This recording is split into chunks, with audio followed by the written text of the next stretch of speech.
Hey, how's it going, everybody? Just want to show you some of my 2019 fireworks stash. Got a box of these raccoon neon skies. I got two boxes of the Keystone G-Force 5-inch shells. Everybody knows what they are, the red cans.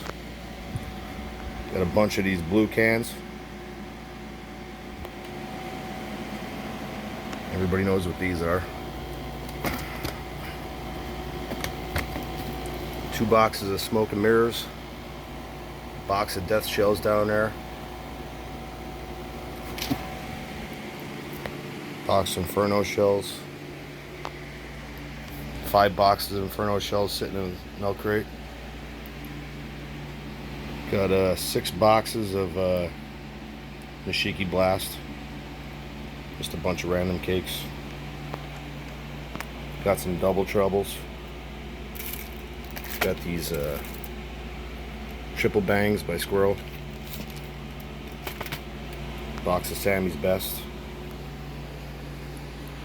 So yeah, that's my stash so far. There's gonna be a lot more to come. Peace.